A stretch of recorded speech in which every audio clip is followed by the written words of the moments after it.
구독, 좋아요, 알림 설정, 댓글까지 부탁드리겠습니다. 주식 관련된 질문이 많습니다. 주식이 최근에 폭락하니까 이것에 대해서 이게 이어질 것이냐, 또 이게 부동산 시장에 영향을 미칠 것이냐, 이 두 가지에 대해서 질문이 많이 들어오고 있는데, 요거를 질문이 기니까 좀 여러분들 거 묶었습니다. 근데 요거는 내수폭망의 이커머스 동맥경화, 요거는 좀 이따 다시 받을 거고, 요 두 가지만 일단 먼저 보자면, 주식이 왜 떨어질까요? 요것에 대해서 우리가 고민을 해봐야 되겠죠. 얼마 전까지만 하더라도 무슨 이야기들이 많았어요?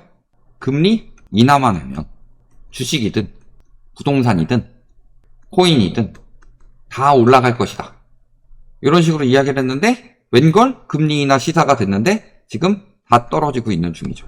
그럼 금리 인하가 되는데 왜 이게 다 떨어질까요? 물론 부동산은 아직이지만, 그럼 부동산이 늦게 반응하는 이유는 무엇 때문이라고 했어요? 황금성 때문이라고 그랬습니다. 그러니까 주식, 코인은 떨어져도 부동산은 올라간다. 코인이야 최근에 나온 자산이니까 다르더라도 그 전에 경제 위기 때 주식 떨어져도 부동산은 올라간다, 이런 식으로 이야기를 하는 건데, 원래 부동산은 황금성이 떨어지기 때문에 주식은 빨리 떨어지고 빨리 회복하는 반면에 부동산 같은 경우는 오래 떨어진다, 그런 거고요. 우리가 속고 있는 건요, 금리가 경제시장의 전부는 아니다. 말씀을 드렸지만 저희가 2021년에서 2022년 사이에 저희가 그때 계속 이렇게 주장을 했어요. 금리가 3% 이상 올라갈 것이다. 그래서 최종금리가 3.5%가 됐죠.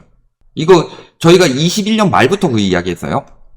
근데 22년에 주식쟁이들, 부동산쟁이들, 쟁이라고 해서 폄하한다 느껴질 수 있는데, 주식하는 분들 전부 다 주식쟁이라고 하는 거 아니고, 부동산 사신 분들 전부 다 부동산쟁이라고 하는 거 아니에요. 이 쟁이들은 어떤 쟁이들이다? 근사기꾼들, 또는 무식한 사람이 신념 가진 경우. 그때 이들이 뭐라고 그랬어요? 금리는 2%까지만 올라갈 것이고, 금리가 올라간다는 것은 경기가 좋다는 뜻이다. 경기가 좋으니까 인플레이션이 생기는 거고, 인플레이션은 실물가치 상승이니까 부동산은 올라갈 것이다. 유동성이 많이 풀려서 주식은 올라갈 것이다. 다 이런 식으로 이야기했을 때 저희만 딴소리죠. 22년도에 그래서 떨어진 거예요. 금리가 급격히 올라간다는 거. 그럼 일단 주식 얘기부터 조금 더 깊게 파보자면요. 그러면은 코로나 때 금리 인하하니까 주식이든 코인이든 부동산이든 다 올라가더라. 그러니까 이번에 똑같이 되지 않냐. 그러면 역대 금리 인하기를 우리가 생각을 해봅시다. 너무 길게 옛날까지는 우리가 잘 모르니까 떠오르는 게요, 첫 번째가 IMF 이후, 두 번째가 글로벌 금융위기 이후, 세 번째가 코로나 이후, 네 번째가 이제 곧. 그럼 IMF랑 글로벌 금융위기 이후에 금리 인하했을 때 주식하고 부동산은 어떻게 되냐, 글로벌 금융위기 이후 주식하고 부동산은 어떻게 되냐, 코로나 이후는 주식하고 부동산이 어떻게 되냐. 요때만 올라갔죠. 나머지는 떨어졌고. 그러면 코로나 이후가 특별하게 최근에 일어난 일이니까 이것 때문에 바뀌었다, 그게 아니라요. 코로나 이후 때 이게 튀는 이유는 크게 두 가지가 있습니다. 첫 번째는 뭐예요? IMF는 근본적인 위기였죠. 경제 근본이 무너지는 위기였습니다. 글로벌 금융위기도 마찬가지였고. 근데 코로나는 뭐예요? 근본이 무너지는 게 아니라 질병으로 인해서 온 일시적인 위기였기 때문이다. 그 다음 두 번째는 뭐예요? 이때도 유동성 나름 풀었다고 생각을 하지만 이때랑은 차원이 다르죠. 너무 과잉되게 풀었다. 그래서 아까 마약이랑 비교를 한 거예요. 수술을 해야 돼요? 몸이 안 좋아서 수술을 해가지고 치료를 해야 돼요. 그러면은 마취제를 놓죠.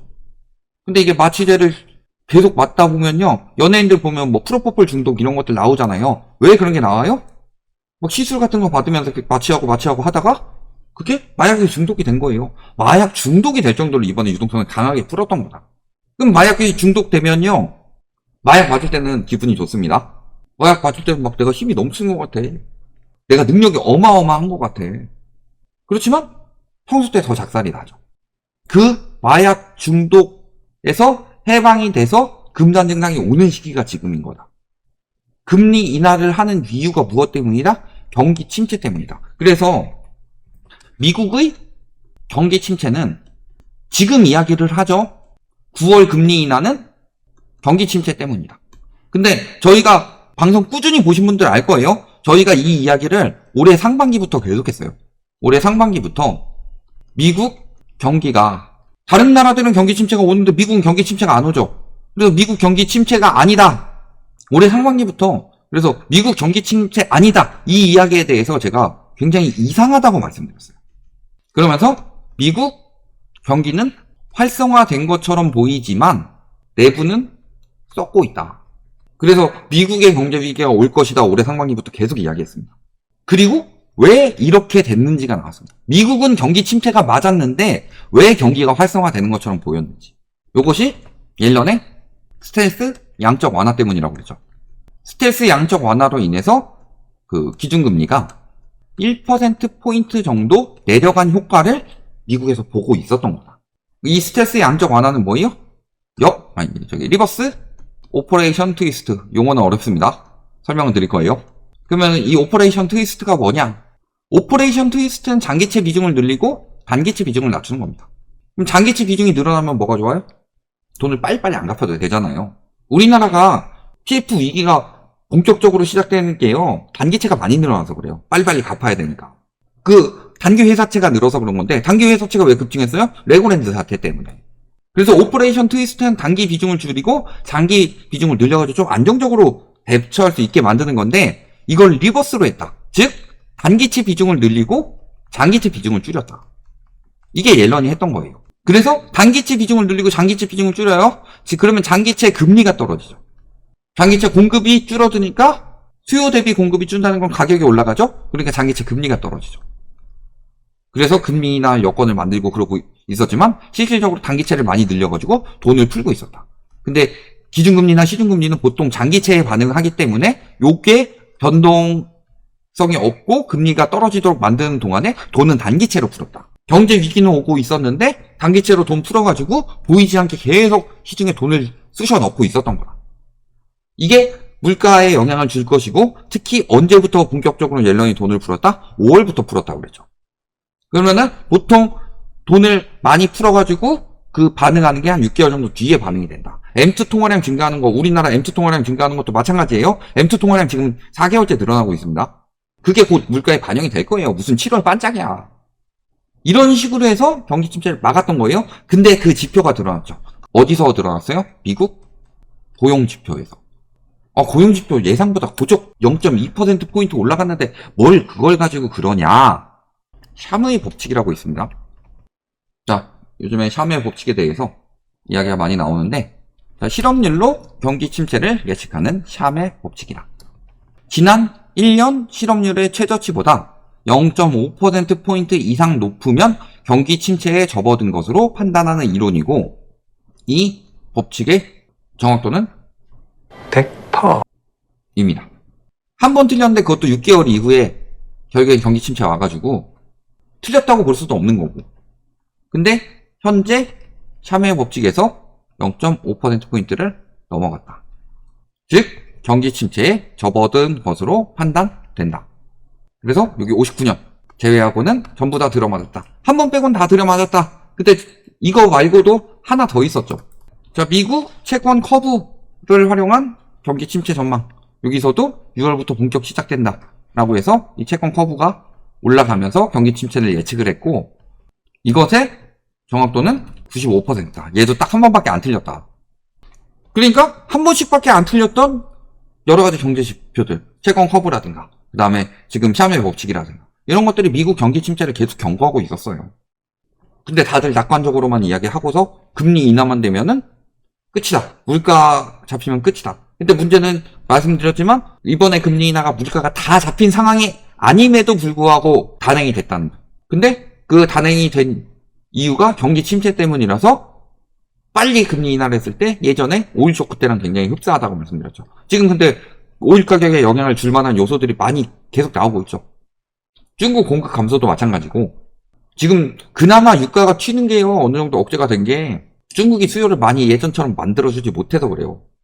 근데 달러 가격이 떨어지면은 원래 유가는 올라갑니다. 달러와 유가는 원래는 반비례예요. 그래서 그때 2차 오일 쇼크 온 적이 있었다고 그랬죠. 지금도 굉장히 그때랑 흡사하다. 유동성 흡수를 못하고 스트레스로 풀고 있었으니까. 그래서 2차 오일 쇼크까지 오게 되면은 볼것 때처럼 경기 침체 감안하더라도 경기가 몇 년간 침체될 것을 생각을 하더라도 금리를 올릴 것이다. 그게 굉장히 심각하다고 말씀을 드렸었고. 그래서 주식시장 폭락은요, 단순히 그냥 일시적인 조정이라고 보기보다는 제가 계속 이 부분에 대해서 경고를 드렸었는데, 이게 경기 침체로 인한 자산 이동이라고 보는 것이 맞다. 채권 금리는 더 빨리 떨어질 수 있습니다. 채권으로 많이 이동할 것 같아요. 뭐 이런 것도 마찬가지고. 그러면은 주식시장이 폭락하면 이게 부동산 시장도 폭락 한번 나와야 되지 않을까요? 주식 폭락 이후 부동산 장기 하락. 요거는 기본입니다. 근데 요 기본이 어긋난 적이 한 번 있었어요. 언제였을까요? 2000년대 초반. 왜냐면요, 보통은 전반적으로 거품이 끼고, 거품이 끼면서 활성화가 되니까 돈을 막 빌려줘요. 은행에서. 그럴 때 돈을 잘 받을 수 있으니까. 그럼 돈을 막 빌려주다가 자산 거품이 생긴다면 자산 거품이 터지면서 경기 침체가 오고, 거품이 심해져서 사실 경기 침체가 오는 거죠. 그러다가 떨어진다. 자산 가격이. 그게 주식이 황금성이 좋기 때문에 먼저 반응을 하고, 부동산은 황금성이 떨어지기 때문에요, 천천히 오랫동안 반응을 하는 거예요. IMF 때 같은 경우는 우리나라 거품으로 인해서 터진 게 아니라 실질적으로 외환 고갈로 인해서 터진 것이기 때문에 IMF 같은 경우는 특수한 상황이지만, 글로벌 금융위기나 일본 버블이나 유로존 사태나 이런 것들 보면요, 주식이 먼저 빠르게 뚝 떨어지고 그 다음에 주식이 어느 정도 회복되는데 부동산이 장기적으로 계속 떨어지는 게 일반적인 상황이에요. 그거는 주식 떨어져서 부동산에 영향을 준다는 게 아니라 경제 붕괴로 인해서 주식 부동산이 같이 떨어지는데 주식이 황금성이 높으니까 먼저 반응이 나오는 거다. 근데 이게 2000년대 초반에는 왜 왜곡이 됐다? 이때는 부동산 거품 안 꼈고 주식시장에 닷컴 버블로 거품이 엄청나게 꼈는데, 이 버블 붕괴되면서 자본이 어디로 이동을 했다? 부동산으로 이동을 했다. 근데 이게 오히려 그래서 부동산 거품을 만들어내면서 얘가 2008년 글로벌 금융위기를 그래서 만든 거예요. 이때는 시기적으로 약간의 오차가 있었지만 보통은 그래서 부동산은 천천히 오래 떨어질 거예요. 그래서 아까 질문하시는 분들도 제가 지역을 물어보는 이유가요, 서울 같은 경우는 거품이 많이 꼈기 때문에 오래 걸려요. 최소 한 4, 5년은 걸려요. 거품이 얼마 안 낀 동네, 이런 데는 한 2년이면 또 빠질 수도 있죠. 그 부분이 다른 거고. 그러니까 지금 상황은 주식이 중요하다, 부동산이 중요하다가 아니에요. 세계의 경제 위기가 또 오고 있다. 근데 이번에 글로벌 금융위기보다 훨씬 더 세다. 왜냐면 미국도 이자 비용이 너무 많이 들어왔어요. 지금 과잉 유동성으로 인해서 고질적인 인플레이션이 생기는 부분이 있는데 이게 굉장히 오랫동안 안 잡힐 것이다. 근데 경기가 침체되는데 그 고질적인 인플레이션이 어느 정도 남아있다? 그러면은 2차 오일쇼크처럼 길게 잡아야 돼요. 경기 침체가 길어진다는 소리예요. 그래서 글로벌 금융위기 때보다 큰 게 오고 있다, 지금. 제가 이 부분 계속 말씀드렸고, 이 부분에 대한 지표상 징조가 이제 조금 나온 거예요. 근데 빙산의 일각이다. 그래서 주식 이후 부동산 폭락도 마찬가지고, 주식 같은 경우에 워낙 변동성이 빠르기 때문에 중간중간에 또 갑자기 개미알기들 와가지고 주식도 튀어가지고 개미들 들어오게 한 다음에 또 쫙 빼가고 이런 식으로 할 거예요. 중간중간 계속 그래요. 아니면 민스키 모델이 나올 수도 있고, 그런 부분은 있을 수 있더라도 지금 코로나 때 유동성이 다 빠지지 않은 상황에서 미국 경제가 양호하다고 생각을 했기 때문에 들어왔던 자산들이 굉장히 많이 안전자산으로 이동을 할 거다. 이렇게 보시면 되겠습니다.